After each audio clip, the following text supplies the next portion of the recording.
What's going on? Welcome to another edition of Heart of the City, episode 121. We've been rolling strong, man, for a long time, man. So tonight, got my co-host, man, Big Pat Sports Talk here with me tonight. Going to give Coach Ed a little bit of a break, and we got you covered. Lots to get into, man, but before we do, how y'all feeling tonight? And how you doing, Pat? What's good with you, brother? Man, I'm good, man. Ready to do this Heart of the City, filling in for Coach. You know, got to do my double duty today, filling in for Coach and get well soon, Coach. But I'm ready to do Heart of the City, man. It's one of my favorite, if not the favorite show to do, man. Love Heart of the City. So we're going to talk about some New York sports for you guys, man. No doubt, man. There is a lot to get into.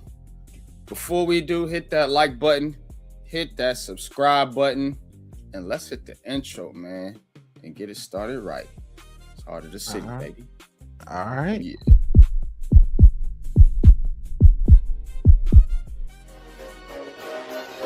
Ricey K, the Raisin Man.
All right, man. We are back in the building. So, got a lot to cover today. Of course, big news with the Giants. Got my football aficionado here. We're going to hit you with that. Coming out, the Knicks. Knicks getting ready for the playoffs. Big matchup tomorrow night. We're going to talk about that. Yankees stay hot, are trying to stay hot in a battle right now. The Mets, cooled off a little bit this afternoon. We're going to talk about that. And we got a very, very special culture segment for y'all tonight. We got my man here, man, from Chicago. So we're going to get into a little New York versus Chicago. Y'all gonna want to stay tuned for that, man. But before I do, let me tap into the chat. Tap in with the People Cave. What's good, man? Hit that like and subscribe. You already know what it is. They should know what to do by now. It's Heart of the City, man. But, all right, so I'm gonna run through a little bit of news before we get into the meat and potatoes of this whole thing. And we got the Giants, we got the Jets to talk about, baseball, basketball. So we're gonna do a quick rundown. We're gonna walk these blocks. We're gonna see what's popping in these streets, man. Let's go around the city a little bit before we jump in. Gonna bring a couple guests in tonight. And we're going to talk some sports, man. It's going to be a dope show. But let's set the scene, man. So what we know what we dealing with out here in New York right now, New Jersey. to them with Around the City, baby. All right, Around the City. Here we go. I want the power, but I want the love and respect first. Said I want the power, but I want the love and respect first. Yeah, I want the power, but I want the love and respect first. Yeah, I want the power, the love and respect first. All right, man. Let's go and do a quick little Around the City. All right. Yankees and Athletics. Yankees right. New York Yankees. For the ninth, 2-2 game. Let's take a look at the box score here a little bit. Got Judge 1 for 3 with a strikeout and a walk. So far, man, Yankees pitching been holding it down. Will Warren 4 2/3, 5 hits, 2 runs, 5 strikeouts. And right now, we will keep our eye on this game. For the Yankees, Cody Bellinger with an RBI and Escara with an RBI. So Yankees getting production from unheralded sources. Rosario, big hero the other night, man, with a couple RBIs, runs batted in. This New York Yankees team looking pretty good right now. 8-2. How about them damn Yankees? Yeah. I'm excited for the Yankees this year because I see pitching and clutch hitting. Not just a lot of swing, batter, swing and miss. Because that's what they have been for the majority of, their time. All right. Let's check up on the Metis. New York Mets. And Mets, we're going to bring Mets in here. And let's get into a little bit of Mets. Well, we're going to bring Mets in here in a little bit, but Mets down, or Mets lose 7-2. Mets now 7-5 on the season. We're going to tap in with our buddy Mets here in just a little bit, man, but the Mets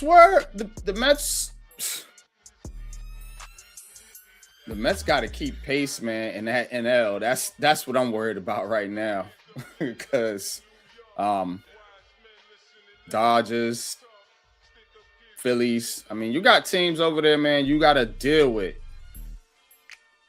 Looks like no Juan Soto tonight. So for the Mets, we'll get to this game here a little bit later because I don't want to spoil you, my buddy Mets thunder. Let's go to the New York Giants and let's see what's going on with these goofy bastards. New York Giants. So the New York Giants bringing in 6'8" former Raven Daniel Falele. Mr. Daniel Falele adding to the group. The Giants also signed, I believe it's a guy named Patrick.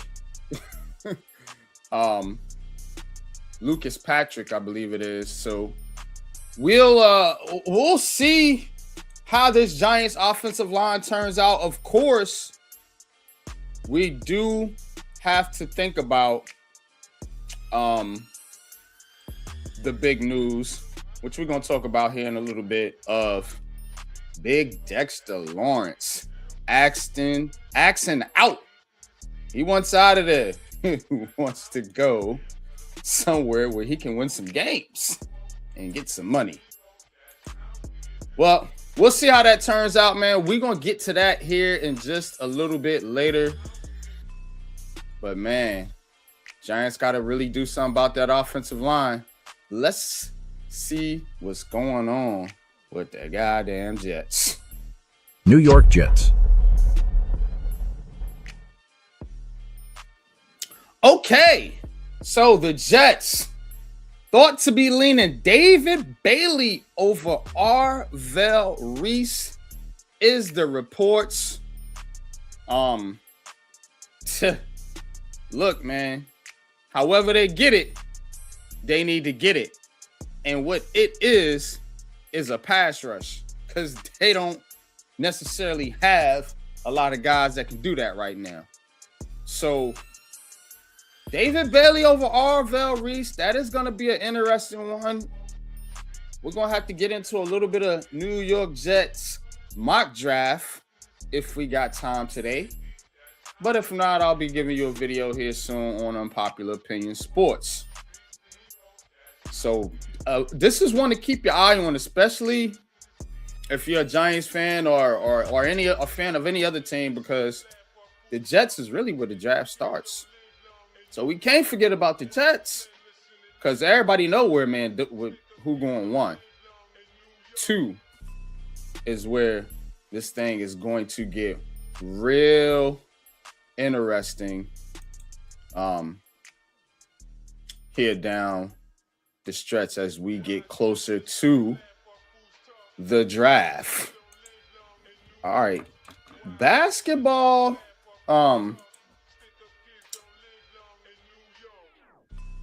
Basketball has been hot lately. Lots to talk about. We're gonna bring Cave Leaf in here a little bit later, and we're gonna really dive into it. But give you a little preview here and around the city. Let's go to the Nets. Brooklyn Nets. All right, I like that one. Cool. All right, Nets get a dub. Nets get a dub in Brooklyn, I should say. Beat the Milwaukee Bucks, who, I mean, they are a freaking mess. The damn Bucks. Nevertheless, Brooklyn winning games. It's got a lot of Nets fans upset. I believe this is 2 in a row for the Nets. And look here, man. These young dudes, they're going out there playing some basketball, man. They want to get a dub. Got EJ Liddell, 21, and Ben Saroff with 19. As the Brooklyn Nets drop to 3rd in the tank race. As I mentioned, a lot of Net fans not feeling this one, man, because they want that number 1 pick. That's what it's all about, ain't it? Trying to get that number 1 pick. Hey, be careful what you wish for. Be careful what you wish for. You know, that's really how I could put it best. You know what I mean? Because all this stuff right here is just what they say, luck of the draw, if you believe in such things with the NBA. So it don't matter what you do. It's all up to them. All right, New York Knicks. Let's get to them. New York Knicks.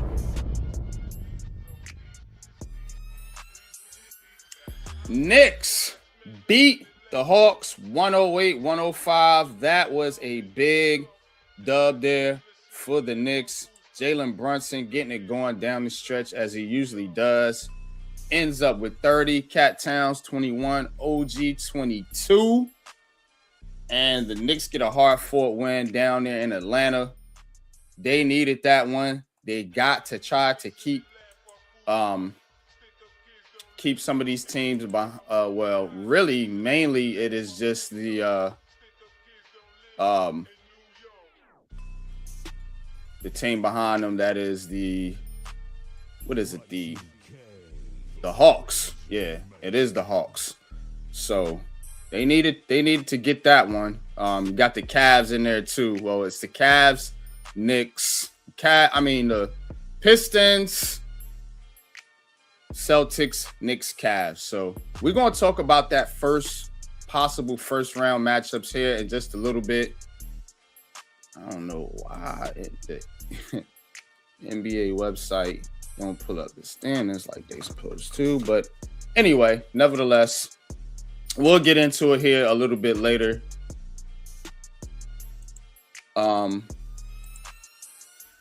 Let's see what's going on in the NHL. NHL. Rangers with another L. Get to the tab. Down 5. Well, lost 5-3 to the Buffalo Sabres.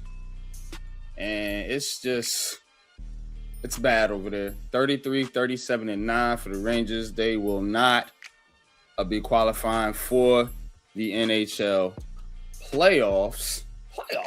Playoffs. Yeah, they ain't going. So ain't got to worry about that. Yeah. Guess who else ain't going to the playoffs? The Devils. The goddamn Devils. They took a L2 5-1 to the Flyers. Yeah, it's over for them too. See ya later. They are out of there. Islanders, yep. The Islanders are outside looking in. Yep, we was going to get to them here in just a second.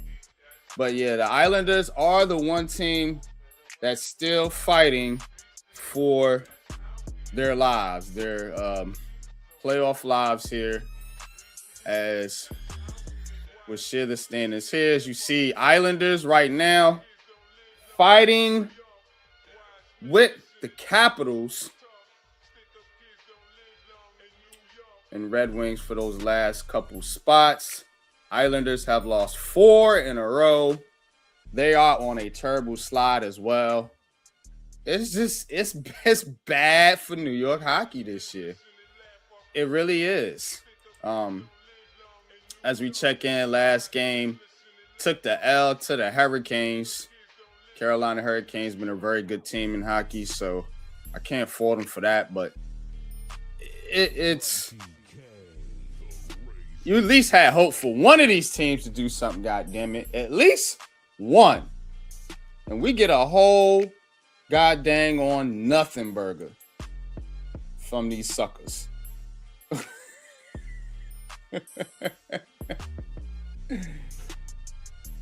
Oh man, I tell you. But that's all I got for around the city. We're gonna get into the main portion of the show now. All right, man. Big Pat, where you at? We're gonna bring the fellas in here in a little bit, but you know what I want to get to, man. I've been holding off on speaking about the situation going on with the New York Giants and with Mr. Dexter Lawrence. That's where I'm gonna tap into first. Then we're gonna get to basketball. I got Leaf in here. We'll get Cave in. We'll have a basketball round table. Then we're gonna talk a little baseball. Hang tight, Mets. I got you, Brody. I appreciate y'all showing up. But we got to get this Giant stuff up out the way first, because I've been stewing on this, man. You know, I've been stewing on this one for a while. So I'm going to give my quick thoughts on how I feel about this. So if you know, New York Giants star Dexter Lawrence has requested a trade. He is not in there for the off-season program. As you know, that started yesterday for the New York Giants. And this one right here, man, y'all, it's such an indictment on the Giants as an organization. You know, forget about Saquon Barkley and Xavier McKinney and even Odell Beckham Jr. for a minute. This guy right here has been a rock for your franchise since he's entered the league. The man has not complained up until now. He has not gotten any off the field trouble. The man has played wherever you needed him to play, whether it be nose tackle. They had him, they had him at 3 tech, wherever, in edge, wherever. He has played it and he has performed for you. This man right here has been what the New York Giants and John Merrill want in a player. You want a good player and you want a good character player. That's what the Giants are always looking for. You got both. But somehow this man is unhappy because you're a raggedy ass team. All you got to do is negotiate the contract. Give him what he's worth. He's making less than Milton Williams and some of these other guys. And the way I see it too, bro, it's like, what do when you unhappy at your job, right? You go to your boss, you ask for a raise. Because that's how y'all got to look at it. See, y'all look at this thing like these are some robots or somebody who can just, they don't have no feelings, no family. This ain't an everyday life situation. This everyday life situation, when you talk about football players and football in the NFL, which is a business and entertainment. That's what it is. So when you got a man, and when you unhappy with your job, you go to your boss, you ask for a raise, and they kind of brush you off. Oh, we'll get back with you. You go again. Man, I've been busting my tail. Been here 4 or 5 years. You bringing in guys that just got hired, man. They at the same pay. And I actually went through this situation. They at the same pay as me. What are we doing here? Yeah. We'll get back with you. At some point, you keep going to that boss and he keep... All right, I got to get the fuck out of here. I got to go find another job. And in the NFL, the way you go find another job, you got to ask for a trade. You can't just release yourself. You see what I'm saying? So he want to go somewhere else and work. That's what Dexter Lawrence is telling you because he don't like his job or his employer. And why is that? Because they won't make the necessary changes to keep good people in-house. The New York Giants are becoming like Walmart. When you go to Walmart, constant turnover with their employees. Because ain't nobody happy there long enough to want to stay. If they let Dexter Lawrence, I don't think they will, but the Giants are very, they're the type of team that you never know. They haven't made a lot of smart decisions recently. So we can't give them the benefit of the doubt on anything, even with John Harbaugh being here. That's another thing. Leave Joe Shane the fuck alone. It's ignorant for you to keep blaming this man for shit when obviously John Harbaugh is the one that's got to fix this situation. If Dexter Lawrence ain't happy with the original contract that Joe Shane gave him, all right, the new sheriff's in town now, you still ain't happy. You got a new boss. You got to go talk to the new dude now. I'm sorry, they demoted me. Dex, go speak with John. Fuck you want him to do? Since he ain't running the show, the New York Giants fan base is one of the most hypocritical fan bases in sports. You want change. You want a new sheriff in town. Okay, cool. You got a job to do now. Because you can't let Sexy Dexy walk out the door. Because you're going to hear from me and a lot of other fans, man. But we got a couple here with us tonight, starting with Big Pat, man. Pat, I know you did a video, man, but give us your thoughts on this situation. And this, yeah, bro. Yeah, this whole situation is it's a little sad because of the way.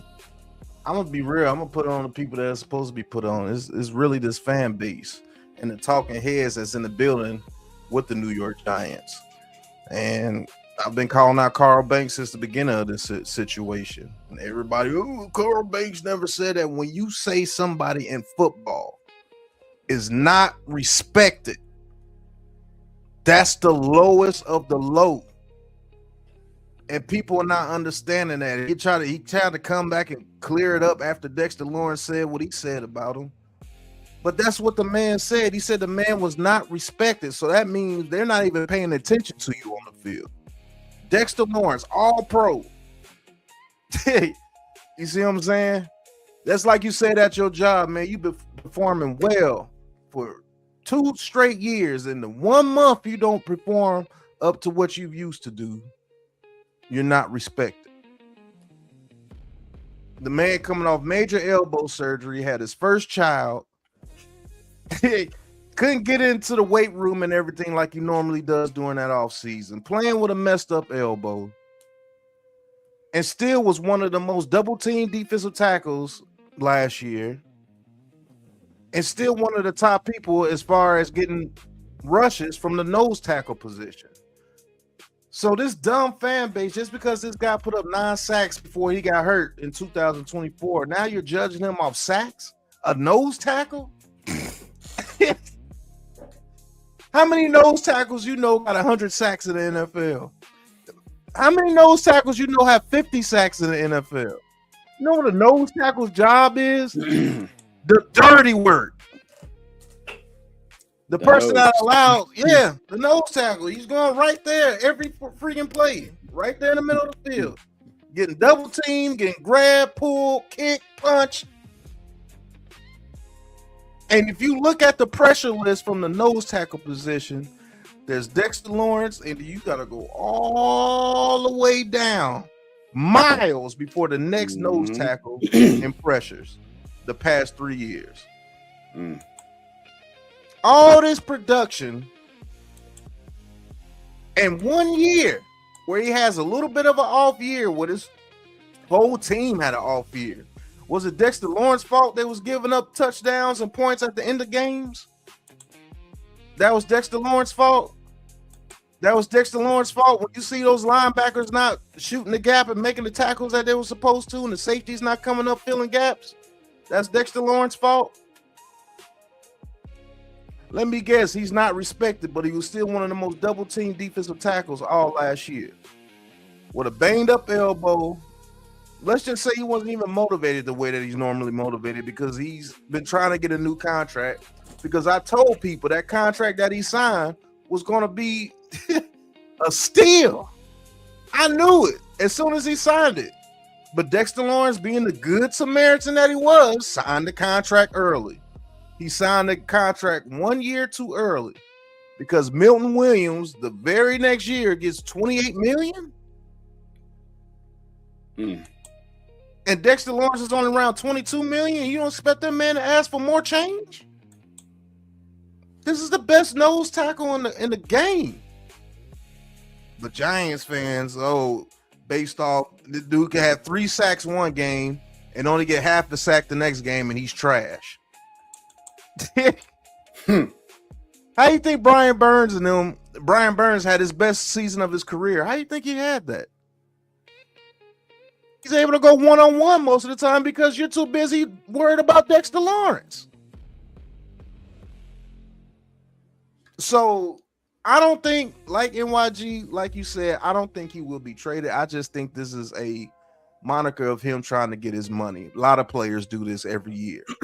Okay, you're not going to come to the table, renegotiate a contract right now. Well, I got to do what I got to do. I'm going to ask for a trade. Because that will initiate somebody willing to give me the money that I'm asking for. That's all this is about. This is chess. Let me ask you this. If John Harbaugh was to trade Dexter Lawrence, how would that make you feel about John Harbaugh and about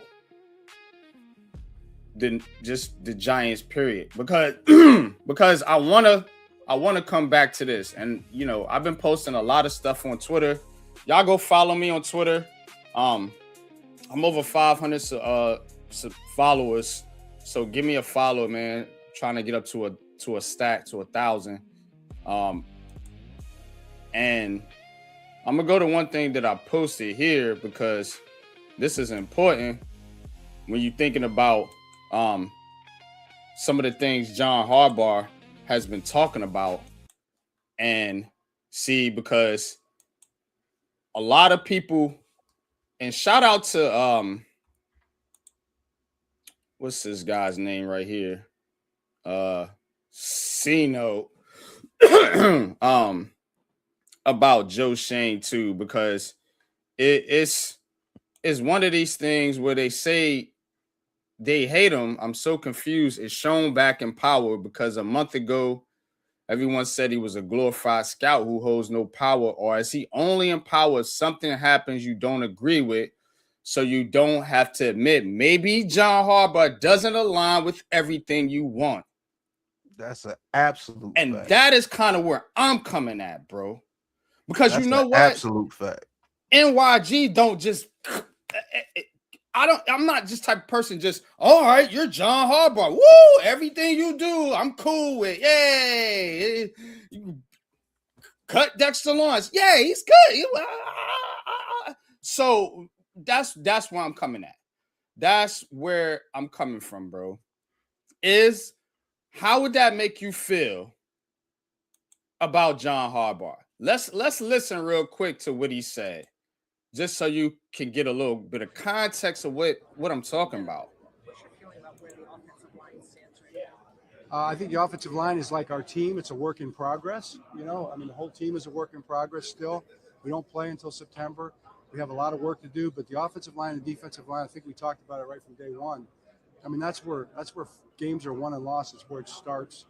We've got to try to build the best offensive line and the best defensive line in football. That's got to be our goal.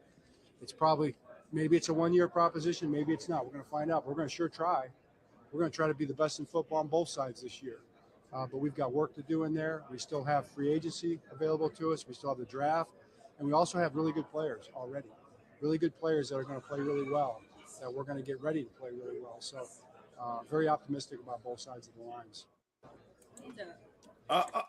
All right. So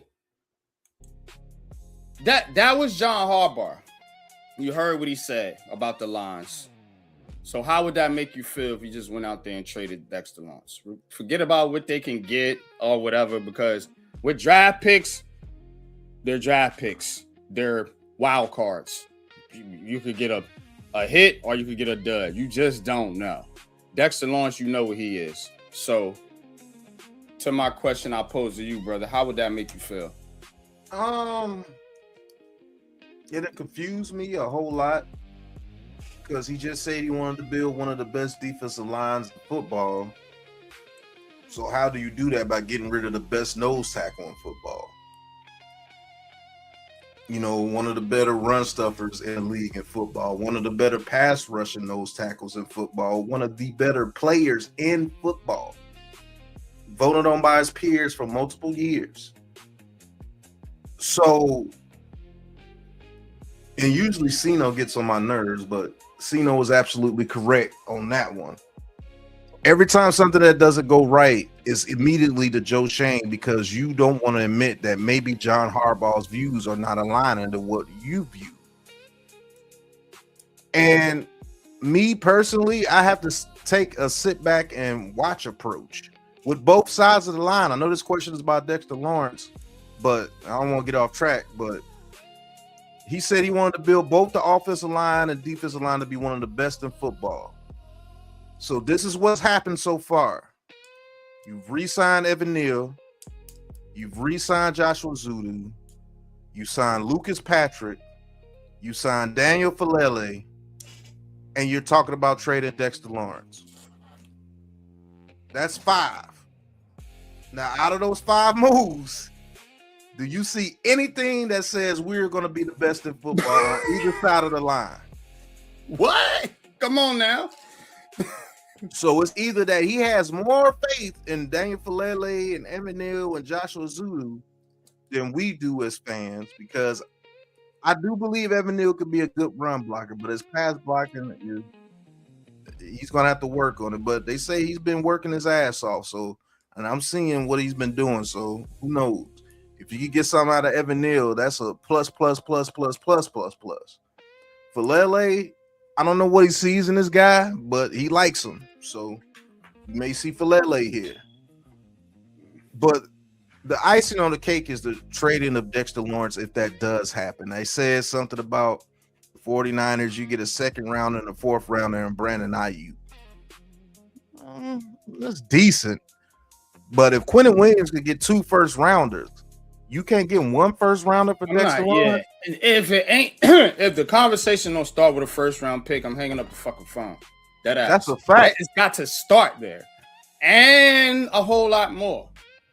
This is the best defensive outside of, okay, let's break it down. Outside of Chris Jones, Quentin Williams, Dexter, like, that's it, bro. This is the class that came behind Aaron Donald when he retired. Yep. Chris Jones, Quentin Williams, Dexter Lawrence. However order you want to put him in, we the Giants, so we think Dex is the best. Chiefs fans gonna say Chris Jones, and you know, Cowboys fans will say Quentin Williams, but we'll see. But again, that's what we talking about here, bro. You can't build the best lines or the best trenches in football with those 5 moves. I'm sorry, you just can't. And I'm not saying he's doing a bad job, because maybe it's, I don't know what happened with the Vera Tucker situation. I don't know what happened with the guy from the Browns, who I think would have been very good for us. Not Patino, but the other guy. I can't think of his name right now. Wyatt Teller. And hell, I would have took Greg Van Roten over Lucas Patrick. You know what I'm saying? At least bring somebody that you're good with. But personally, I would feel very disappointed, and I feel like it's happening all over again. We're going to lose one of our best players to another team, and he's going to go and do what they do, shine. Yeah. Especially Dexter Lawrence. Nah, they go and win championships. Is what they do, bro. Facts. They win. Love, Williams, Barkley. Those 3 championships right there. Yeah. McKinney with the Packers, but consistently in the playoffs. So it's I don't know, man. And it's a trend with the Giants team, though, when you really think about it. BJ Hill, Linval Joseph, Dalvin Tomlinson, Jonathan Hankins, Fred Robbins. Like, we have a history of getting very good defensive tackles, but then releasing them or trading them, and they go on to have very good. And I'm sorry, I like Alexander, but he ain't that dude. He's not replacing Dexter Lawrence, and no, neither he's is not. Peter Woods or Caleb Banks in the draft. I'm sorry. You're not replacing Dexter Lawrence. There's nobody out there that's going to give you what Dexter Lawrence gives you. But yeah, let's get to basketball, man. Get to the Got my basketball. guys backstage waiting. So we're gonna dive into this Knicks. You can bring up Leaf and Cave Mets. We're gonna get to you in just a second here as well, because I want to talk some baseball. I got to get to this Yankee stuff. But basketball is where we go. So what's good, Cave? What's good, Leaf? How y'all doing tonight, man?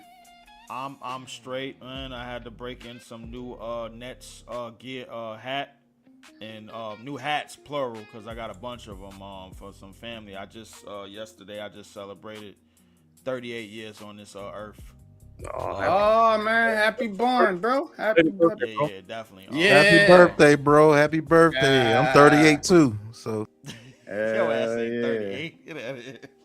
I am 38. You 38? Oh wow. Yeah, I can't believe I'm the same age as a lot of people. I ain't gonna lie to you, but yeah. Yesterday was a good day, man. I told my girlfriend she celebrated my birthday all month, so like that's the.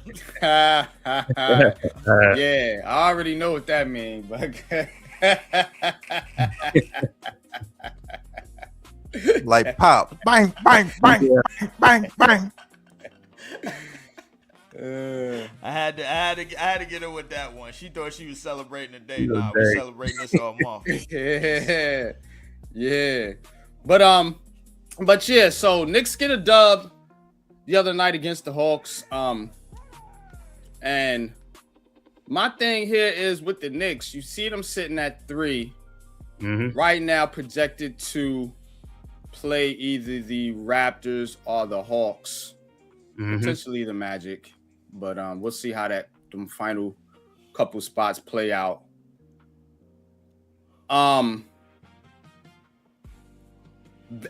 This Boston thing, I think that's over.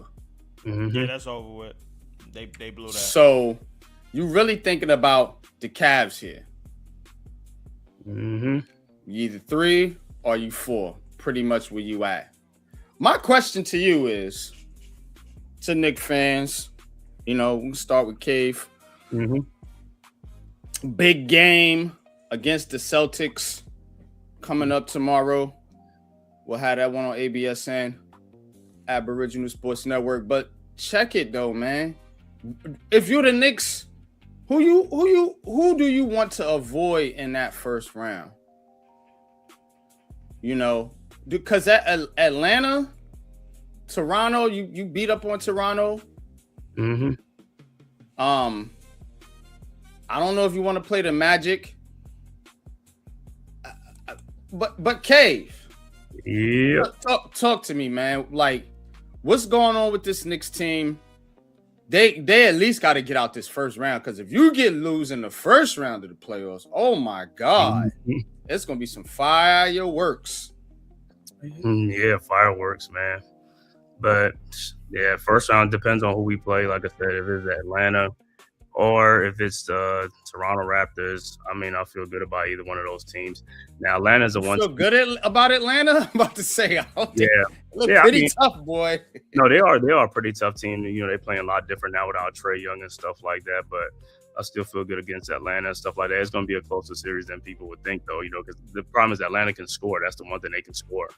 You know what I'm saying? They can score. And Okongwu now has added a 3-point shot to his game. You know what I'm saying? So that's what makes it more harder, because he added a 3-point shot to his game. But the problem with the Knicks, like I said, all season for the Knicks have been consistency. They got to be consistent. That's their problem. They can't play a whole game consistent. That's it. Other teams can play like a whole game, but if the Knicks really put the focus to it and do it, then yeah, they could do it. And the thing about the NBA that I like is it's a series. It's not like a one-game elimination. So you got a whole series to show what you can do.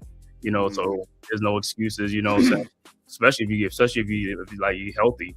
You know what I'm saying?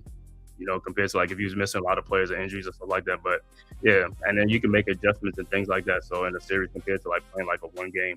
So yeah, against them. But the one team that I would think that the Knicks probably have problems with teams that are really scrappy and just like, just keep playing like Charlotte Charlotte played a lot scrappy a lot, throughout the whole game. That's the thing, But teams like Boston is a good shooting team. They're not a physical team, so their whole thing is shooting. If they shoot the lights out, then you don't have problems with them. If they shoot the lights out, but if they missing them shots, yeah, you could be right in there with them. Cleveland ain't physical either. You know what I'm saying? There's this scoring too with Mitchell. Harden, like I said, we'll see if playoff Harden going to show up. You know what I'm saying? You know how it'd be in the past. So who knows? Maybe it might be good, this time around. But like Orlando is the one team we haven't played Orlando in a long time, and Orlando is a matchup because, like I said, they can play tough. They got hard nose players like Suggs, Wagner, Banchero and stuff like that. So they're a little matchup problem or something like that. So of all the teams, like I said, those would be the teams like Orlando, Charlotte, probably Atlanta to a certain extent and stuff like that. And Detroit, we probably ain't gonna meet them until we get a little bit further, depending on what it is. And I don't know how their situation is with their injuries and stuff like that, But like I said, Boston is just the shooting and stuff with Boston, because when they lost Drew Holiday, Al Horford, the vet, and then also Kristaps Porzingis, another real tall player and stuff like that, the shooter and stuff like that. That took a load out of them. But like I said, Tatum and Brown is always going to be tough. But those other guys, Shireman and those bench guys are really stepping up. So that's another thing too. So you have to guard those guys. Yeah. So the Knicks, the Knicks beat the Magic last time they played them. They lost to the Magic last time they played them. Mm-hmm. I think that was like 2 months ago because I don't remember playing them in a long time. Yeah. I'm looking at the schedule now. Well, play-in and stuff like that. So we'll see who in the play-in and stuff like that who gets in. Yeah. But you play. But you will play the. I guess it would be the winner of. Yeah, Cleveland and Atlanta got back-to-back. I think Cleveland won tonight, but they go to Atlanta, I think, the other night or something like that. So, yeah, Cleveland and Atlanta. If you get Toronto, I think you're good there. Mm-hmm. But it could be the Magic that could take that spot because they're only a half game behind Toronto. That's why I was bringing up the Magic right there. Mm-hmm. The Sixers, I don't have no faith in the Sixers, and I think the Hornets are too far back. If you see them, it would be like in a second round matchup because Detroit and Boston are going to get the winner of the play-in teams. Right. Those two play-in matchups. So that's what I'm saying right now. So that being said, if you're the Knicks, all right, and this is what they've been talking about, if you drop to 4 and you play Atlanta, mm-hmm. You get Cleveland. You get Detroit in the second round. If you stay at 3 and you play Toronto, you get Boston in the second round. Now you 2-1, you down 2-1 versus Boston. We'll see how that turns out tomorrow.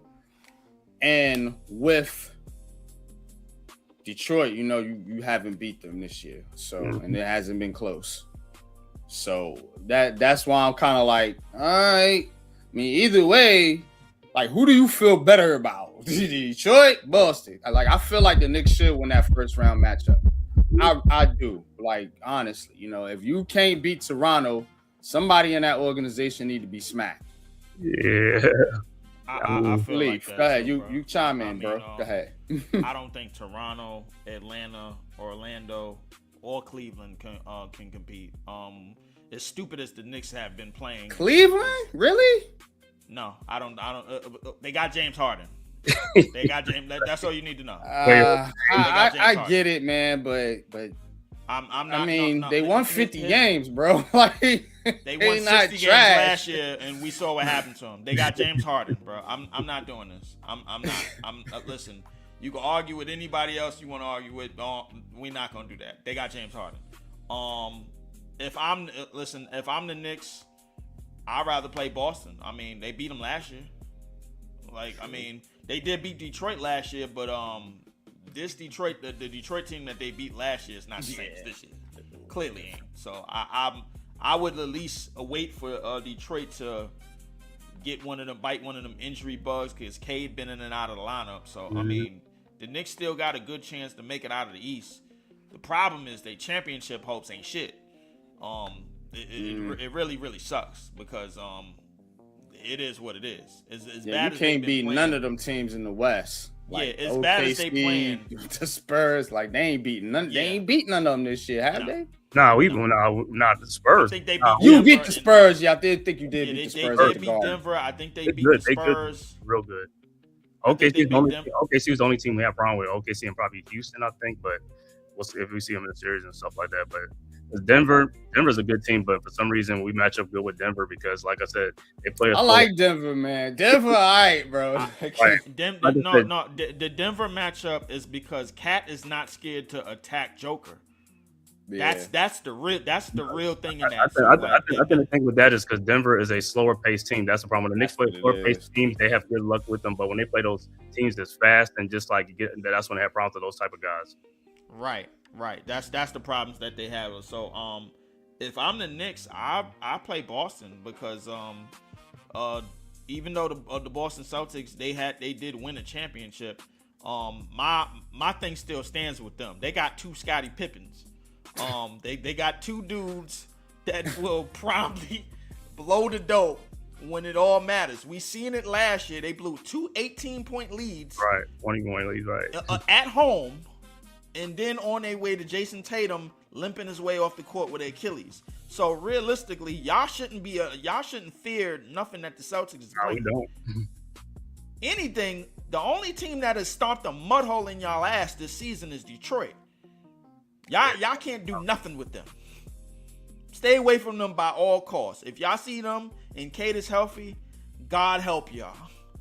Because y'all ain't doing the damn thing with them. I think it's like I said, I think it's different this time around. Because like I said, Mitchell Robinson, like I said, he don't play back-to-back. So in the playoff, he's going to be playing every game. And plus, the Knicks bench is better than last season's bench. Last year, we didn't have a bench at all. And I don't even, you know what I'm saying, without a bench. But now we got more players, like more than last year's, the bench. I mean, y'all do, but y'all also got Bullethead Mike Brown as the head coach. Hey, Mike Brown, man. We'll see. That's why they play the games, man. We'll see. That is true, but y'all shouldn't fear Atlanta, Toronto, or none of them teams. Those is easy first round wins. I mean, Atlanta's not really an easy team though. They are. They're not, bro. I don't see why you think Atlanta's an easy out. They don't have no structure. I mean, I want Atlanta. I want Atlanta because I want to go to the games and stuff. That's all I care about. Right? Yeah. True that. He want to go get them. I'll go to the games when the Knicks and the Hawks play. He want to go get them lemon peppers. That's what he want. Right by Magic City. We up in here. All right, but things up in here. 2-1. The Knicks or the Celtics got the advantage. As you see the scores here, Knicks won last time, 111-89. So the Knicks actually got the series 2-1 right now against the Celtics. Now, is Jaylen Brown and all these guys going to play? Look like they got doubtful next to him. Why? Because they probably clinched the second spot. If they clinch, yeah, I think if they clinch, but I think they'll play tomorrow. They'll play tomorrow. Yeah, because if they don't play, then and the Knicks beat them, then it's like, all right, cool. You want to rest your players, but we'll see. They still remember that the Tatum just got back a little while ago, so they still getting it together over there in Boston, man. But that kind of sucks for the Knicks, man. It's like just when you got a nice little road to get to the championship game, and here come Boston backing away. You know what I'm saying? Like, personally, I hate the Celtics, so I'm rooting for the Knicks. But it's they kind of in the way, yo. Then you're gonna have to play them in the second round. It's like, damn. You know what I mean? And then you're going to have to see Detroit if you get by them. It's like, damn. Then you're going to have to see OKC or San Antonio if you get by them. And it's like, goddamn. Personally, I hope the Celtics and Knicks series end up in a draw. I hope neither one of them teams Instead of don't make draw. it out, man. 100%. Yeah. The Celtics, they like I said, they got 2 Scottie Pippens, bro. Like that ain't nothing gonna change. Nothing. So it is. I what mean, it they is. won a chip though with them 2 Scottie Pippens, so I They won a can't chip just because brush everybody them was off to the hurt. side. I mean, that's why they won a chip. I mean, they had Drew Holiday. You know what I'm saying? Al Yeah, Horford. they had Drew Man, Holiday, that's Porzingis, true. Al Horford, Yeah. and all them good ass role players, bro. Like that, like And it's White easy was to do White, it White was with going 2 crazy. Scottie Pippens and good role players and nobody to play. Of course, you can win a championship. I got 2 Scottie Pippens. Yep, 2 of them. Ain't none of them. Not none of one, them but dudes I number got 1 2 Scottie Pippens. Yep. All right, man. How you feeling about this Nets 2-game win streak, bro? I'll be honest with you. Oh, but before you say that, man, F the Wizards, man. Wizards get to keep it. Yeah. After, like this is. Why this they is- keep giving them? Nah, they gotta. I don't care if they got the best They don't do odds. nothing. They the ones need to get screwed this time. NBA don't do nothing to them tanking I'm teams. tired of the Wizards Yo, getting number one I'm- picks listen, to I'm ruin. gonna say this, man. That is and annoying. Listen, They don't need it. the Nets need to never be in the business of trying to draft any top prospects ever again. He said One- that top 3. One, because that's not what we do. We acquire talent. We don't build it. We acquire it. Jason Kidd, Vince Carter, Drazen Petrovic, Stephon Marbury, Kevin Durant, Darren Williams, Joe Johnson, Kyrie Irving, James Harden. The list goes on and on and on. Now that you put it, jeez. We acquire talent. We don't draft it. The Knicks, the only thing. When you drafted was Derek Coleman was number 1. I mean, yeah, they had back in the Derek day Coleman- Kenny Anderson, Derek Coleman they had the- and- number 1, or he's number 2. Derek Coleman and Jason Kenyon Williams. Martin. Kenyon Martin. Kenyon Martin. Martin, yeah, Derek Coleman yeah. and Kenyon Martin did not live up to nothing that the names that I just told you. They did not live up to none of that status. And they were picked number 1 in their drafts. We do not do this. Well, Kenyon Martin went to NBA Finals and all that stuff. So Kenyon Martin was okay. I mean, Derek Coleman was okay. I mean, they were all stars, bro. I mean, they wasn't like scrubs. You know what I mean? You can't say that. Yeah, right. You're absolutely right. But based on how number 1 overall picks are judged, they did not touch the stratosphere of number 1 overall picks. But you have to understand that they could be the number 1 pick, but it's who's the GM and how he building the team though. Just because you're the number 1 pick, you have to build the team right. So if you don't put nobody around them, they're not going to reach their potential like that. So it's up to the GM. The player's not the player's fault. It's the GM's fault. In ways it is. And outside of the Jason Kidd era, you got to look at the facts. The facts is nobody has lived up to that era. Nobody has lived up to the success of that era. Nobody has lived up to the status of that era. Nobody has lived up to the aura of that era. So realistically, the pieces that you got, and now I'm hearing rumblings on Twitter that, hey, F it, we going after Giannis. I'm like, How you gonna do that? Believe. Let me say this. So if y'all get the top 2, top 3, who do you want, man? Because like I said, I hope y'all get one of those top picks. Like I told NYG, we need one of them players here in New York and stuff like that with the Nets or something like that, man. So who would you want? If it was up to me, I have all 3. Cause we goddamn 3. I'll be honest with you, bro. Like we in the shitter. You taking a look at some of these rosters that's hitting the court. Like, I don't know who the hell EJ Liddell is. It's bad, yeah. It's pretty bad, bro. When EJ Liddell we in the shitter. Is winning games for you. But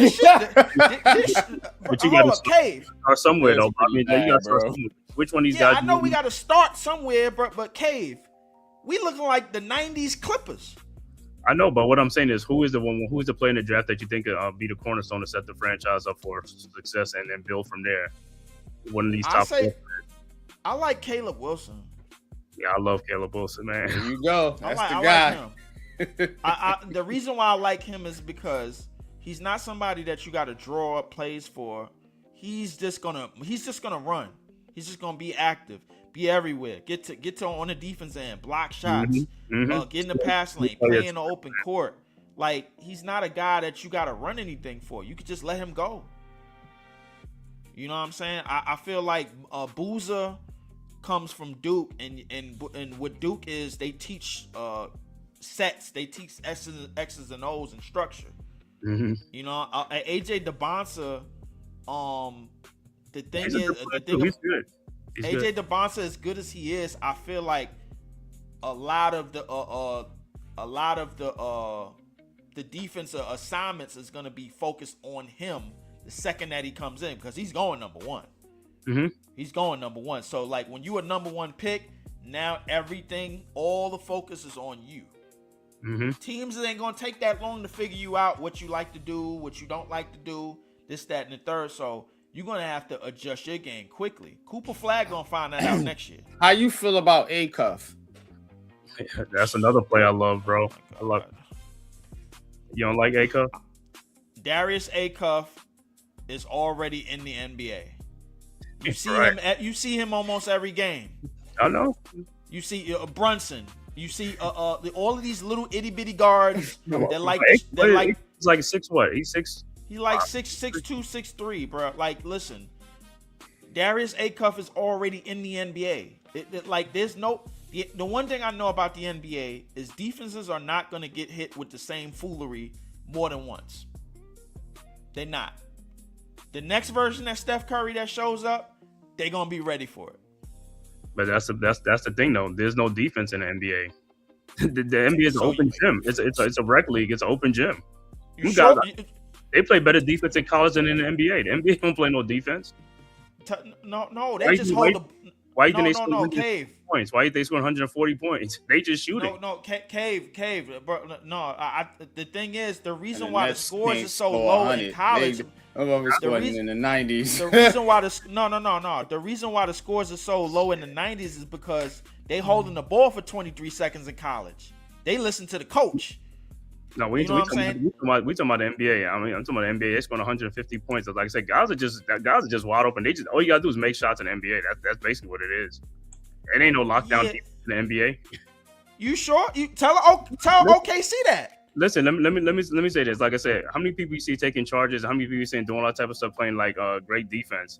College, guys. Let me tell you something. Guys post up in the league. They take 1 or 2 dribbles, and then the big ass dude is falling down and flopping. NBA flops a lot. Them dudes flop. They flop. They don't take the physicality in the NBA. They don't take charges. They don't do none of that stuff. These guys are prima donnas, bro. College, you could play defense in the college. You could back that dude down and play physical in college. In NBA, them guys don't do that. They flop. NBA players are floppers. I mean, if that's the case, bro, like, tell the OKC Thunder and San Antonio as to why their defenses are so damn good. Because guess what? OKC is still a all-time ranked defense.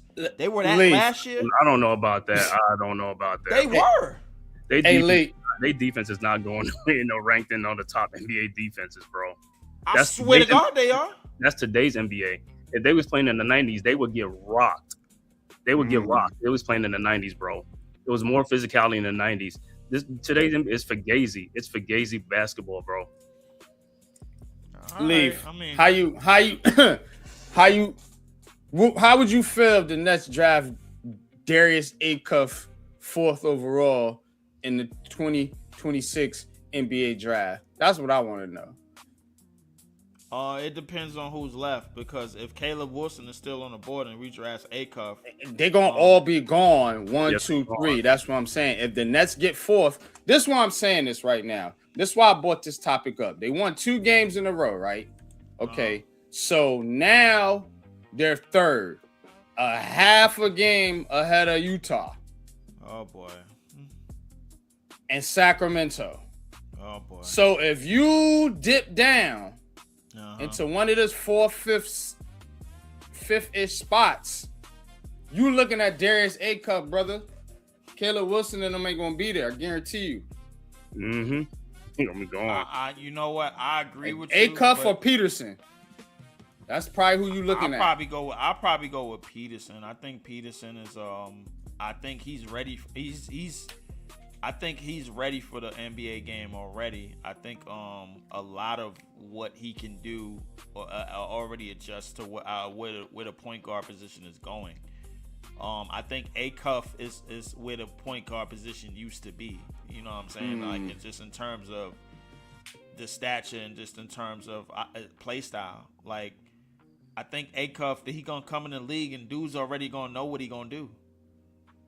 They gonna know what he gonna do. Tween, try to skip to the right, man, and a quick first step to the basket. There's gonna be somebody waiting there to punch that shit. You know what I'm saying? But I mean, he'll be all right as a scorer, bro. I think he'll be okay. My thing is though, do you need another ball dominant scoring type guard, or do you need a wing? You know what I'm saying? We need over the top players. We need athletes. That's That's what I'm saying. You need big men, because right now we draft. And when you look at the Nets lineup, it just looked like a bunch of guards out there. It do. It's just like a bunch of little ass dudes. European guards. It's a bunch of guards. What the hell? One of them the 6'9". We trying to just get him to shoot. Even the big men look like guards. I'm like, that's a damn shame. Danny Wolf is a guard. But sometimes man, like you said, Danny Wolf is a guard, but I mean, he could rebound. You look at the draft from last year. You know what I'm saying? Y'all talking about Con Knippel. Nobody thought he was going to be what he is as a rookie. You know what I'm saying? That's true. Yeah, he lit it up. He's a slow player. You know what I'm saying? So, yeah. Just like I told you last year about VJ Edgecombe. It's like nobody wants to talk about VJ Edgecombe now. He's a good player. He's a good young player. I seen Edgecombe, man. I just, you know what I'm saying? I was like Jimmy Butler, It was more of a just think about some of the other talent. But yeah, because you was thinking about Cooper Flag, obviously, Ace Bailey, Harper, and all that. But Edgecombe he was decent, yo. You know what I'm saying? But all right, we're gonna get to tomorrow night, man. Knicks, Celtics, Cave. You got the call. I'll be on there with you. It's gonna be a big game, so we getting you prepped here on Heart of the City for it. And hey, man, this is a big measuring stick going right before you get into the playoffs. You know what I'm saying? Give us your quick thoughts on this matchup, particularly Cave, before we get to on this matchup, man. As like I said, I have to see. I don't know what to expect from the Celtics right now, because like I said, with Jason Tatum coming back, we haven't played him since he's been back and stuff. And then like I said, these other bench guys, like I said, Shireman and Pritchard and even Garza. What's the other one? There's another one. Is it Gonzalez or something like that? I think for the Celtics, these guys have been like balling. So, I want to see how these guys are and stuff like that. Yeah, the little Peyton Pritchards and all that. Where they find these little guys at, man? Peyton Pritchard. But yeah, like I said, little Lucky Charms dudes, boy. They got the right name, the Celtics, yo. Yeah, so you guys will get to see, man. I want to see, like I said, how they function tomorrow and stuff like that, But like I said, the Celtics, they're gonna be they're gonna live by the shot and die by the shot. That's what they are. Because like I said, there's no physicality on the Celtics right now. What's that? Quita, the other dude, he may be the one in the paint for him or something like that. But Garza's a 3-point shooter. He wants to shoot shots and stuff like that. He is a big man. He's got some size to him and stuff like that. But we'll see. Like I said, I'll see how Tatum and them guys is how they play off each other going into the playoffs and stuff like that. Yeah, y'all should be Boston because I don't think they younger players that they got on this roster, the newer players, they play good all season, but I don't think they're gonna be playoff ready. I think I think y'all have their confidence shaken from last year, and Jason Tatum is coming back from Achilles. He's playing well, but he's gonna have to overexert himself, and then that's when they're gonna mess themselves up because they got 2 Scottie Pippins. We gotta always remember that in the back of our heads, bro. Like the Boston Celtics got 2 Scottie Pippins. When it come down to when it come down to winning time, you saw that they blew 2 18-point leads at home against y'all last year. That proves to me that there is no head honchos realistically on this team. They are champions, but they ain't go-getters. When the going gets tough, they could get back down easily. Yeah, but the one thing about them, I will give them credit. Like they got a lot of guys that overachieved this year because I didn't think they was going to do what they did. So them guys are playing with confidence and they still overachieving and they making shots. That's all it is. Like I said, making shots. If you making shots and stuff like that, that's all that matters, bro. That's all. They got a lot of glue guys. You know, some of these little role players that come in and just kind of help lift them up when they have injuries or when they, you know what I'm saying, when some of their guys are off. That's what makes the Celtics so good. You know, I get the 2 Scottie Pippen thing, but again, it's a lot of those other guys that keep them afloat a lot of times, you know what I'm saying, in some of these tougher games. But we'll see in the playoffs, man. Yeah, we're going to see, man, and we're going to catch y'all tomorrow night, man, right here on the Aboriginal Sports Network and the Man Cave, as well as Unpopular Opinion Sports, man. Got Leaf Diggy here, man. Appreciate y'all for this conversation, man. This was dope. We're gonna get to a little better up, a little baseball here. That's Leaf. Appreciate you, bro. Of course, all day. We're gonna do the NBA draft, man. Want y'all with me for that, man. We got to, bro. Leave, or at least do the draft lottery with me, bro.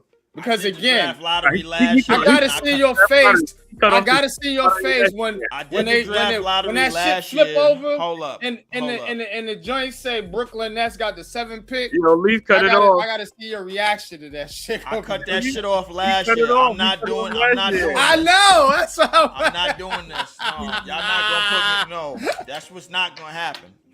That's what's not gonna happen. No, they're not gonna. The NBA is not gonna play in my face again. That's what's not gonna happen, bro. Picking 6 to Brooklyn Nets. They already think I'm stupid, and they think I don't know what the hell they doing, man. This is not a laughing matter. It's not. It's not at all. Man, I don't want this. I'm a Nets fan too, bro. But it's kind of like, this is what you get for tanking. Stop fucking tanking. Build a damn team. You can't guarantee no fucking number 1 pick. But the thing is, it's so crazy. San Antonio could tank. The Wizards could tank. Yeah. everybody else could tank when the Nets do it. Now the Wizards should be banned. They really should be banned. Wizards, the Jazz. Yeah. Utah. Like, come on, bro. The Mavericks don't even have to tank. They just get them picks. That shit crazy. But for real, Dallas just get Cooper Flat. Come on. Yeah. Right. All right, we're gonna bring in Mets, man, for this baseball news. Definitely appreciate y'all, man. But shit crazy as hell. All right, we're gonna get to let's get to these dang on Mets. There he is. Salute, what's going on, buddy? Salute, man. If I want to be honest, I was, with the way the Met game played out, apathetic. After the fact that the Mets have won more games than they won last year, coming a bit from behind in the 8th inning or later going into that inning, especially when those 3 games gave me almost borderline heart attacks, I'm content with a loss today because I didn't have to suffer another heart attack, if you catch my drift. Yeah, man. We don't want you to have no heart attacks, no heart of the city, bro. Having said that, get that heart right. Having said that, something's up with David Peterson. Either he's 1, tipping his pitches too frequently, 2, he's covering up an injury, or 3, it might be both. I mean, how else can you be this bad right out of the chute? What we got here tonight? 5 and then 6 hits, 5 earned. And all of them in the first 2 innings. Well, Bo Bichette's starting to get it going here a little bit for you guys. Had 2 hits today. Pronounced Bichette. He is It's a silent E. It's pronounced Bichette. Bichette. Okay, Bo Bichette. What's going on with Soto? Soto didn't play today. What's up Calf with strain. Calf strain. Suffered it in the game against San Francisco on Friday. that? At best, we get him back next Friday when the team is in Chicago. At worst, we get him back 2 weeks from Friday against Colorado. Okay. Lindor's struggling as well. See, some of these guys. I mean, Juan Soto was hitting pretty well, I believe, before he got hurt. But some of these guys that you were counting on, I mean, Lindor start having this Reggie Gigas level of slow start. It's something I've come to expect with him as a Met. Yeah, but you need to get these bats going, bro. And it's got to be some of your top guys. You sign Bo, you got Lindor there, you got Soto on a huge contract. You know what I'm saying? You need to get production from this lineup. Look, you scored 2 runs. Now you gave up 7. That's not good, obviously, man. But the Mets, man, they put a lot of bread into this lineup, man. So they need to get more production, man, from that lineup in some of the games that, I've been tapping into when I can. It just seems like the lineup ain't giving them the production that they need. Looking at some of these averages as well. With Lindor and I mean, part of me wonders, could this been averted if we had gotten a GM who wasn't a cold, callous, skin-flinting, cheapskate POS like David Stern, who shows no loyalty to long-term players? Yeah, well, you showed loyalty to Juan Soto. You know what I mean? So that's Lindor. Like, you got some of these guys that you hit now. Pete Alonso, would be nice to have his bat in the lineup. I understand that. You know what I mean? I totally feel you on that. But having Edwin still in the bullpen would be yeah, true that. So but you can't have it all. You know what I mean? You can't have it all. And this should be a good enough team.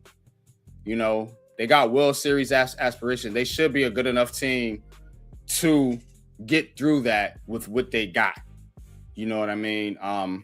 How's your pitching been? I heard Kodai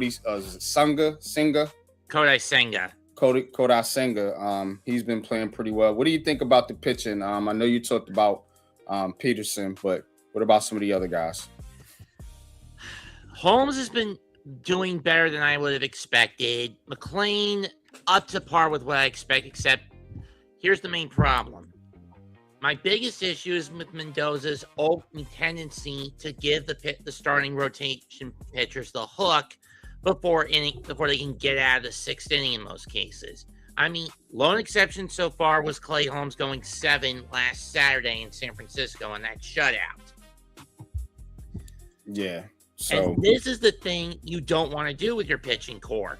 Pull your starters early and get your bullpen overtaxed, which is a nasty habit Mendoza has. I mean, true, he's trying to be more analytical this year than he was last year, where he was a reckless, psychotic gambler who ended up screwing the Mets more often than helping them. Yeah. So we do got some bullpen issues. But your starters, how do you feel about your starters? Peterson worries me right now. Peralta is hit or miss. Holmes is at least showing some consistency to be good. McLean is what I expect out of him. Senga, there are days that are a little choppy. You think your starting pitching is good enough to get you to a World Series? Don't know. That's a little sus, to be honest.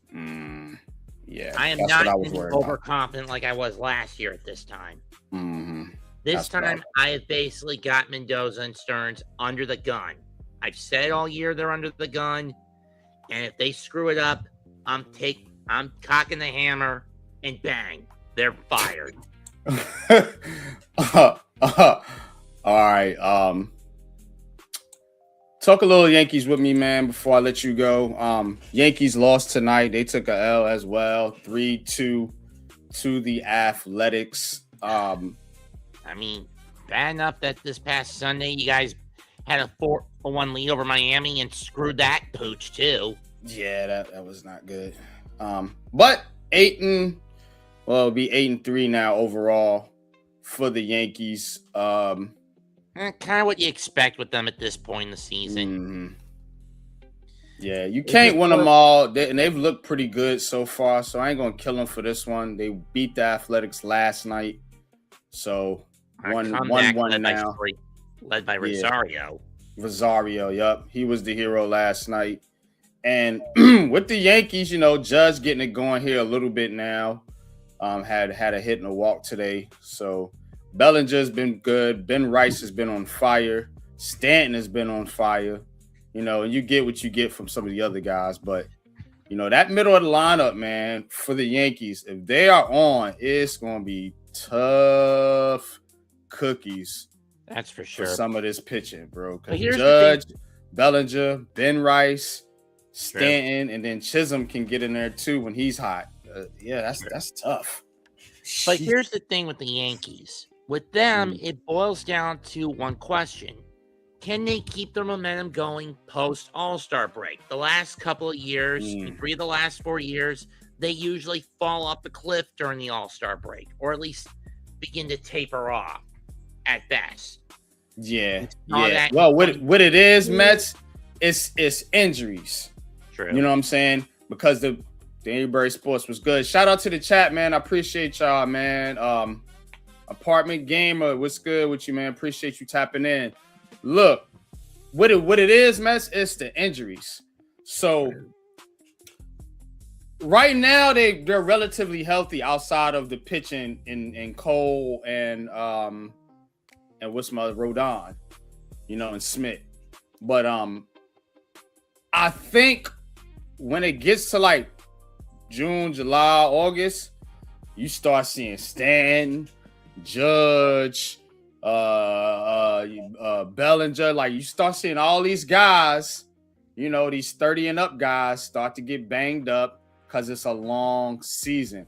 So that's where Aaron Boone and his management for the Yankees got to come in and get some of these other guys to step up, like Rosario's, like Ben Rice's, you know what I'm saying? Like some of these younger players to come in and give some of your big guys a rest.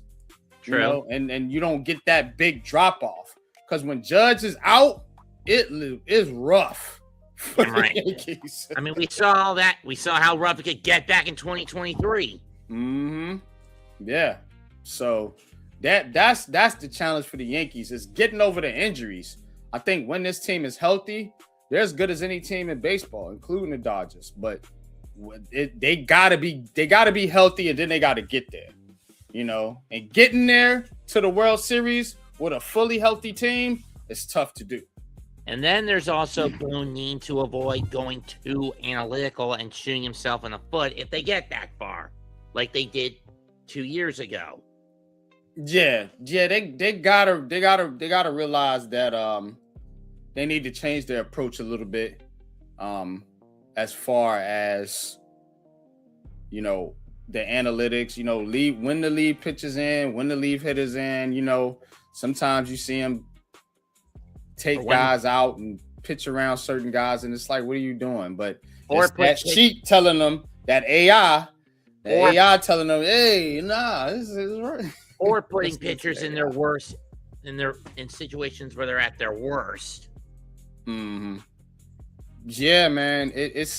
But right now, I think it's good for the Yankees because you got a hot start and you getting good pitching.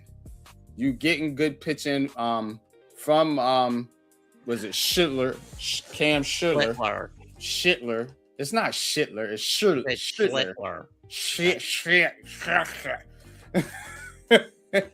I don't want to say Schitler because that's what I wanted. That's how it sounded to me, like Schitler. It's like Schitler. It's a funny sound. You know what I'm saying? So to try to make, you know what I mean? But whatever. but he's playing well. You know, you got of course you got Freed, who's been on fire.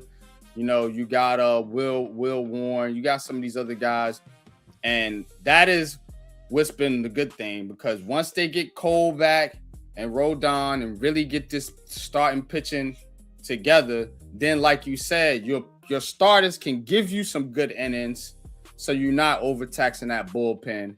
And because that has been, you know, a Yankee problem in recent years too. That damn bullpen has been a mess. It's been a problem for the Mets with their managers constantly yanking the starters and putting the bullpen under the gun. Too.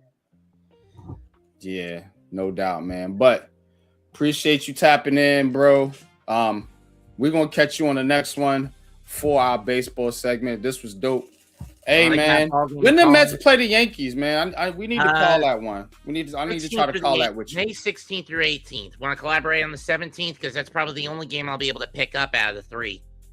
Yeah, I'll see what my schedule looks like, and we'll try to get together and call the little Mets Yankees. I think that'll be fun. All right. Peace. All right, my man. Peace. All right, Pat. We're going to get into some coaches segment now, man. Got a special one for y'all tonight. We doing a little New York, a Chicago. You know, I'm the New Yorker, obviously, of course. Big Pat is originally from Chi-Town, so, you know, outside of the Giants, you know, pretty much a Chicago fan. So we're going to tap into a little heart of Chicago along with the heart of the city, New York, like we do, man. This is going to be a dope one. Let's get into a little coaching segment, man. Knicks Bulls coming right up. Let's do it. All right, let's go.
All right. There it is, man. Love that little sound. It's time, man. All right. So we're gonna do, like I said, a little special one. Top 5 players who played for the Knicks and the Bulls. Top 5 players who played for both Chicago and New York. And hey, I got a little list for y'all. Pat got a little list for y'all. So we're gonna go through this. I guess I could set it off, man, if you want. Okay. You know what I mean? Okay. It's all good. You know what I'm saying? So let me get it together here. All right, we got I got my top 5 here. Got my top 5. Top 5 players who played for the Knicks and the Bulls. Yo, it's playoff time. Knicks, Bulls. I think the Bulls are no, the Bulls are tanking. That's right. But the Knicks are in it, so giving you a little playoff vibe here. Knicks Bulls had some good playoff games back in the day. Remember those? And without further ado, I'm going to start it off here with number 5, man. Players who played for Knicks and Bulls, man. Let's go. Number 5. Oh, Tyson Chandler. Yeah, Tyson Chandler, man. You remember Tyson Chandler was with the start off with the Bulls, then he went to the Knicks, and he was there with Melo and Amari Stoudemire and that team right there. They had Tyson Chandler. I remember that, man. But Tyson Chandler, solid player, for the Knicks and Bulls, big man. And it's not really about the impact so much as just, hey, look, man, he was on that Knicks team that a lot of people was hyping up to try to do something with Melo. And I think, man, that Tyson Chandler was solid. I think he was solid. Like, a lot of focus was on Melo, Amari Stoudemire, yada, yada, yada. But I think he was solid. I think he was a solid big man throughout his career. Tyson Chandler, number 5 on my list. Knicks and Bulls, man. Play for both. Remember now. So Jordan ain't on the list. I'm just gonna let you know. Spoiler alert. Didn't play for the Knicks. Number 4. Number 4. Bill motherfucking Cartwright. Y'all remember Bill Cartwright? Had the ugliest shot goddamn basketball, boy. A lot of people remember him from the Bulls, but he was actually, I think, a better player when he was on the Knicks, man. Throwback right there, man. Look at that shot. Bill freaking Cartwright, boy. Bill Cartwright was the oldest player in the NBA when he came into the NBA, man. Like, this dude just looked old. It was like him and Robert Parrish. It was like they was just there forever. They God damn, man. It was like, Bill Cartwright was like 38 when he was drafted, bro. Yeah, bro. You still playing? This is an old ass man. But Bill Cartwright, man. Bill Cartwright was solid though. Wasn't the greatest player, but he was a solid big man back in the day, man, for the Knicks and the Bulls, man, especially on them championship teams with Jordan. All right, let's go to number 3. Ew, dang on Cartwright. Number 3. Jamal Crawford. Yeah, man. Mr. Handles himself. Mr. Six-Man himself, man. Jamal Crawford, man. Talk about a score, boy. Boy, put up some points, man. Jamal, shoot it. But nah, Craw, man. Craw was nice, man. He was solid. You know what I'm saying? For the Bulls, especially, man. Went to the Knicks a little bit later in his career. Was all right. Nothing special, but I just came to mind thinking about the Knicks and the Bulls. I was like, man, Jay Craw played for him too, man. Like, yeah. You know what I'm saying? So we all know, man, he was one of the better six-man dudes coming off the bench. One of those better role players, a bucket getter for your squad if you needed one, man. Jamal Crawford, number 3 on my list, man. Now we get into the nitty-gritty. Let's go to number 2. Number 2. Motherfucking Oakley. Yeah. Charles Oakley. Remember Charles Oakley played for the Bulls too. Came from the Bulls, man. Notable fact there. Of course, a lot of people remember the good old days when he was on the Knicks. Solid, one of Patrick Ewing's bodyguards for a long, long time. Started out, out there in Chicago with Jordan, one of his bodyguards. You know what I'm saying? So bodyguard Oakley, still tough, rugged in his ways. Even as an old man today, Charles Oakley, when I think tough basketball players, power forwards, you know, Charles always gonna be a Charles, the name Charles Oakley, Charles Barkley, Charles Smith, Charles, bro. That's your power forward. Pencil in Charles, Oakley, Barkley, whoever. But Oak, good for the Bulls, good for the Knicks. One of my favorites. Let's go to number 1 though. He ain't the best though. Number 1.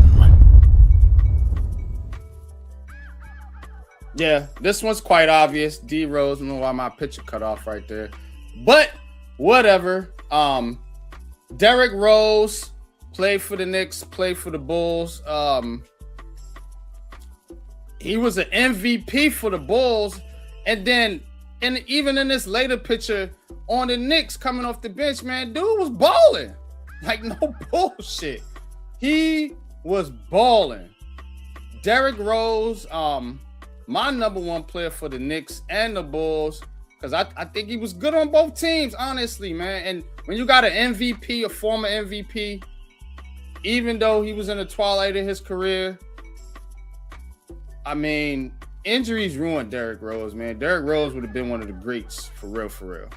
You know, and probably, you know, the Bulls probably would have never, you know, left the Bulls. Who knows? But unfortunately, you know, bounced around the league a little bit, ended up the Knicks.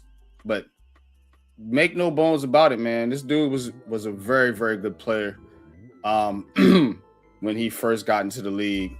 And so, yeah, he's best player on my list. So that's why he's number 1. But judge it, like it, love it, critique it. You are the Chicago native. So how did it do? It did really, really well. Our list is similar but different. But yeah, I like that list, and you know, I'm gonna throw a little surprise in there for you on my list, man. Right. So can't wait to see it. And head to Big Pat's top Knicks Bulls players that play for both franchises, man. Let's get into it. So I get to talk a little basketball today, man. I feel good, man. So we're gonna go ahead and jump into number 5, man. Let's get into it. Number 5. John Starks. Ooh, I ain't see that one coming. I know a lot of Knicks players don't remember this, but John Starks played a couple of games with the Bulls in the 99-2000 season. And I remember being excited for that because after Jordan and Pippen and them left, Jordan retired, Pippen went on to the Houston Rockets at the time, and then he went on to the Blazers. John Starks played like 4 games for the Bulls, man. It didn't work out for him. You know, I guess people didn't like the whole John Starks thing on the Bulls, man, because he was a menace to us, man, in the playoffs and everything. John Starks, man, is one hell of a player, and he made my list because his New York Knicks career was outstanding. So that's number 5, man, on my list, man. John Starks, man. But let's get into number 4. Number 4. Yes, the Oak man himself, Charles Oakley, he was drafted by the Bulls. So, you know, he started out with the Bulls. He was drafted in 1985. But I do believe some of his best years were in New York when they was playing against us and MJ and them. MJ even said it, bro, you my best friend, and you knocked me the hardest across my damn head when I was on the court. And he was smacking Pippen in Chicago. He was smacking Pippen in New York.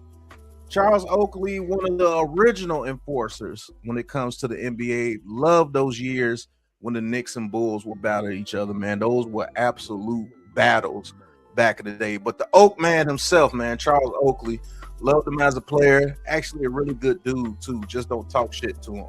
That's all I got to say. Coming in at number 3. Number 3. The oldest man in the NBA from the beginning of his career and had the ugliest jump shot you will ever see. Gotta put Bill Cartwright at number 3. I know he was a little bit lower on your list, but Cartwright number 3, man, he was a hell of a Knicks player when he played with the Knicks. He actually jump-started those teams before, Patrick Ewing when he was young. Bill Cartwright was there mentoring them, and Oakley and Mason and them came. He went over to my Chicago Bulls and was a part of the three-peat. Got to put Bill Cartwright up there, man. Got 3 rings with the Bulls, played hella seasons with the Knicks before coming over, man. He's an overall good dude, and he played his role, man. Ultimate role player, dude. And tough as nails, would smack you across the head and draw blood. He was definitely in those battles with the Knicks and the Bulls on both sides, man. And he did dirty work on both teams. Shout out to Bill Cartwright, man. All right, let's get into number 2. Number 2. Man, I had to put this man on my list. Jay Crossover. Jay Crossover at number 2, man. Drafted by the Bulls. Played about 4 years before he went on to greener pastures and played with the Knicks. One of the guys that made that move when he did like the little double behind the back and then took it up to the rim. Jamal Crawford, one of the guys that was just a heat flame off the bench, man. Lou Williams and them, man, they studied this guy, came off the bench. 6th Man of the Year award winner as well, and played a lot of years. Man, Jay Crossover played a lot of years for a lot of teams, but he was really good with the Knicks, man. Those couple of years that they allowed him to do his thing, and he got a jump start with the Bulls, and he was very exciting before they brought over Kurt Heinrich and what's my guy from Connecticut? Oh man, I always forget his name. Little guard Gordon. Yep. So that, and he became expendable and went to the Knicks and did some good things. So Jay Crossover, number 2, man. And coming in at number 1. Number 1. The obvious choice, Derrick Rose. Drafted by the Bulls, number 1 overall, the youngest MVP in league history. And man, this is one of the greatest what ifs in basketball history, bro. He was the one that was going back and forth with the Heat when they were on the Bulls trying to beat that big 3 over there in the Heat in the East, the only competition they really had. And when he went over to the Knicks, he was coming off the bench, but remember, that dude put up 50 points in one game coming off the bench for the Knicks. And that's when he lost all his explosiveness. Now, a cool thing about this one, not only because he is the number 1 guy, is the obvious choice, but I actually played against this dude in high school. He was a freshman. I think he was a freshman or a sophomore, and I was a senior. We played basketball just to keep, our cardio things up. And when this dude jumped off the floor, it was like a foof. Like, this dude was one of the most athletic freaks I have ever seen play any sport. Like, he was a monster, bro. And unfortunately, he got those 2 knee tears. I actually, to be honest with you, I kind of put it on Thibodeau a little bit because he just played those dudes into the dirt, bro. Rose, Joakim Noah, Luol Deng. Like, he played those dudes into the dirt. Kurt Heinrich. That's the way Thibodeau coaches, though, man. He puts all the onus on his starters, man. But hopefully you guys like my list, man. That was top 5. Glad to be a part of the coaching segment. I had to bring it, man. I had to fill in for coach, so I had to bring it. So that's my list, man. What do you guys think? Back to you, NYG. Yeah, man. That's dope. Fucking John Starks. Damn, man, I forgot. He played with the Bulls for 4 games. Yeah. But yeah, dope list, bro. Of course, you know what I'm saying. And yeah, D Rose, man, you gotta have him number 1. Man, Cave said, damn, Bill Cartwright, that fool was always hurt. He was on the Knicks. He got traded to the Bulls. He was damn healthy. Yeah, he played it like damn near every game. 3-peat, man. Cave 3-peat. He did his best job with the Bulls. Take that. Yeah, man. Definitely, man. So That was a dope list, bro. Definitely appreciate that. We got a little bit more time, so I'm gonna let you dive into what you got for us, man. On Chicago, on the Bulls, Chicago, New York. We're gonna have to do more of these. Might do a little football, a little baseball one. You know what I'm saying? Definitely gotta talk about the food. That's so a fact. we're gonna bring these. Yeah, we're gonna bring these more often for you, man. But go ahead and give us your list, man, of your guys in Chicago that played for the Bulls, man. We did the Bulls and Knicks. I could have did the Nets, but I didn't really know whether to do the Brooklyn Nets, the New York part of the New Jersey, or combine them. So I just left it off. Okay. I don't like confusion. But you got it, bro. All right. So filling in for Coach tonight. Shout out to Coach, man. Get well soon. Hopefully you'll be on the next week's Heart of the City. But I'm going to fill in for Coach on Coach's Corner tonight. And Coach's Corner is going to be my top 5 Chicago Bulls players of all time. My list, my way. So let's get into Big Pat's Corner for tonight. Let's do it.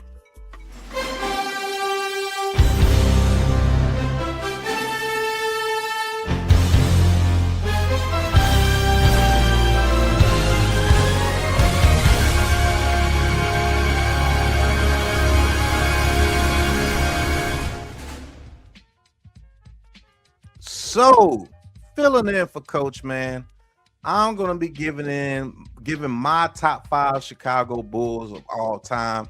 Hopefully you guys enjoy this, man. Filling in for Coach. I know this is big shoes to fill, but I'm the producer, and I fill in when I could get in, man. So, let's get into it. Number 5. Number 5. You see him? Horace Grant. Number 5 on my list of top Chicago Bulls of all time. Horace Grant played the power forward position, man. Came in, filled in, and got tutored by Bill Cartwright. There go that name again, Bill Cartwright. But he was pretty much that third guy when it came to those first 3-peat championships for the Bulls, man. They all grew together. Jordan came first, then came Pippen, and then came Horace Grant, man. They grew together. And they did something special over there for us over in Chicago, man. The 90s was our decade. And can't nobody say anything different, man. But Horace Grant, and the reason why he's number 5, because you can say that he was a third wheel when he was over there with Chicago, but when he went over there to the Magic, he actually made an all-star team, and the Magic actually beat the Bulls, the only time the Bulls lost a playoff series in the 90s. So shout out to Horace Grant, man. Glad you was on our team, man. Number 4. Number 4. Man, y'all better get it right. If y'all don't know who this man is on the screen, you better get it right. Jerry Sloan was doing his thing back in the day for the Chicago Bulls. Mostly known for being the head coach of the Utah Jazz for many years with those Karl Malone, Hornacek, and what's the point guard name? John Stockton. But Jerry Sloan was putting in work down there with the Chicago Bulls back in his day when he was balling. Him and Phil Jackson and them boys was out there balling. I think Phil Jackson was a Knick and he was a Chicago Bull. But Jerry Sloan, man, better go look up Jerry Sloan, man. Dude was a baller, the original Bull, 2-time All-Star and 6-time All-Defensive Team. Jerry Sloan, number 4 on my list, man. Let's get to number 3. Number 3. Derrick Rose, number 3, could have easily been number 2, and we all know why he would have been number 2. But Derrick Rose, if he did not get hurt, was on a trajectory of probably one of the greatest players of all time. If it wasn't for those knee injuries, man. Derrick Rose, man, the youngest MVP ever. I mean, man, he played 8 seasons with the Bulls before he did 2 stints with the New York Knicks. Man, dog, I just hated that this dude got those knee injuries, man, because if he didn't get those knee injuries, he was a sight to see, man. I mean, that dude just overt dunking on people. Like, it was crazy. Go watch that dunk he did on Dragic. Go watch that dunk he did on the Heat when LeBron and them was watching, man. He was something to see, bro. he actually got Bulls fans back to watching the Bulls like it was almost the 90s back in the day. So Derrick Rose, shout out to you, man. Shout out to you, King, man. Hopefully you're healthy and you're living cool, man. But what if, man? What if? All right, let's get to number 2. Number 2. Scottie Pippen, the greatest Robin of all time. 6 rings with the Chicago Bulls, man. Got tutored by Jordan to get past those pesky Pistons. Stop getting migraines, and we wound up whooping their ass and getting to our first championship. And Scottie Pippen was a huge part of that, man. Jordan himself said he was a huge part of that. Now, I'll tell you a little bit about Scottie Pippen, man. People forget that first season that Jordan retired, Scottie Pippen was in the MVP conversation and almost led us to the finals his damn self. Damn, man, I wish we could have did something that year. Fell a little back to the Magic the next year when Jordan came back. He was 45, but after that, another 3-peat. And he was a pivotal part in those 3-peats, man. Had a contract dispute, but came back after 30 games, and we still won the championship. Now, people forget the Houston Rocket year. That was crazy. Him, Barkley, and Olajuwon, that didn't work. But go look at Scottie Pippen when he played with the Portland Trail Blazers. That dude was shooting them threes. He was the point forward, one of the original point forwards. And if he played today, oh my goodness, would eat people alive. Scottie Pippen, underrated, as a matter of fact. I don't care what nobody said. That dude's underrated. He should be at least top 15. And some people, in my eyes, could be a top 10 if you actually look at his whole body of work. But Scottie Pippen, one of the best defensive players of all time. Shout out to the Pip, man. Pip was doing his thing.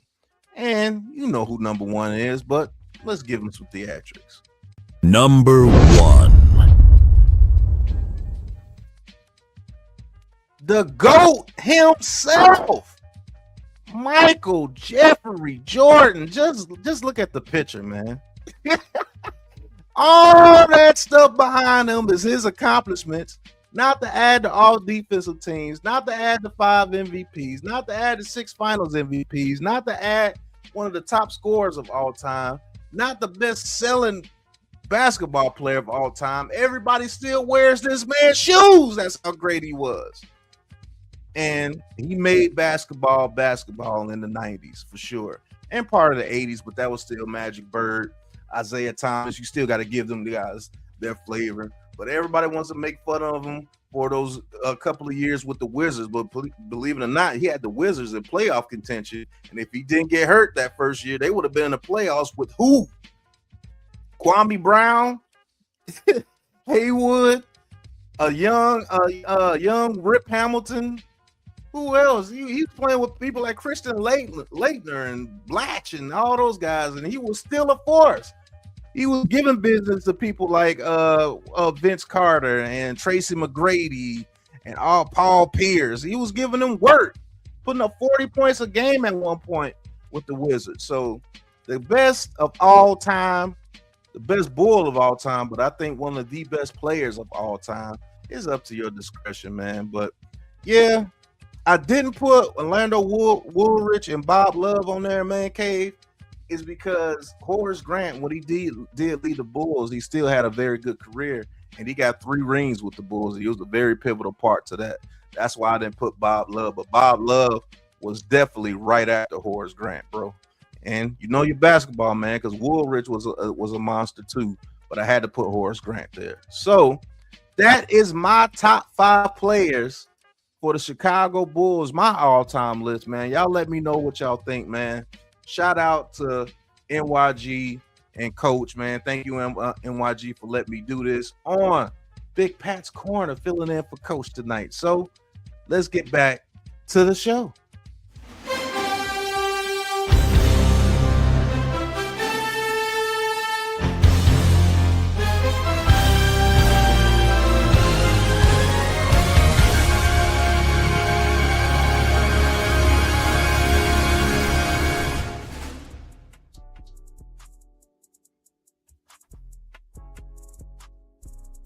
You muted. Dope. Dope list. Yeah, man. Bob Love, man, Cave, you're right. Definitely Bob Love. You know, y'all had Jimmy Butler there too.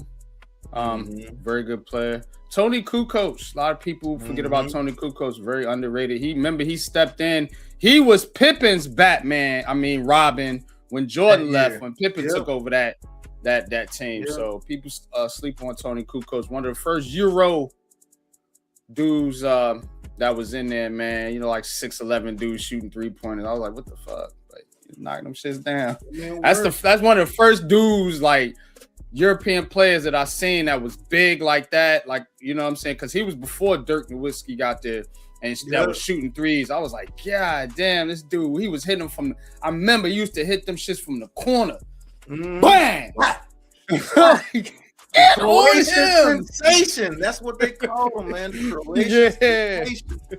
Shout out, man, to old Tony Kukoc, man. There was a couple of players I was thinking about, but I was like, I gotta give it to old Horace, man. Horace did his thing. He was solid, Horace Grant. Remember, he went to the Orlando Magic. Played with them. Played with the Lakers too. Yep. Played with the Lakers. So yeah, Horace Grant. He was another one of those hired goons. Like Oakley, like Barkley, like it wasn't them dudes, bro. They were powerful, true power forwards back in the 80s and 90s, bro. Yeah, those were the dudes that was protecting your stars back then. You know, remember the Davis boys? They used to have to protect Reggie Miller over there with the Pacers. Yeah, you know you had protectors back in the day. Yeah. And one more honorable mention. Only reason why I didn't put him on the list because he didn't put in as much work and he wasn't there from the grind years like Horace Grant was. And that's Dennis Rodman. I was seriously considering putting Dennis Rodman there. Yeah. But I think he's more known for the Pistons than the Bulls. Yeah, depends on your basketball knowledge. Like when you know ball, you know that Rodman was the bad boy. Yep, the original Rodman, bad boy. But, you know, some of the modern era people, you know, might think of the blonde Rodman that was on the Bulls. You know what I mean? His hair and everything. But yeah, Rodman was definitely a Piston. I agree with you, more so than a Bull. But yeah, that's all we got. We're gonna have to cut it short tonight. But yeah, appreciate you, Coach. Get well. I know you out there listening or probably watching on the replay, man. You know, we got our prayers up for you, brother. So we'll see you on the next one, man. But this was dope. Appreciate you filling in, Pat. And we're going to do some more New York, Chicago culture segments. So don't get it twisted.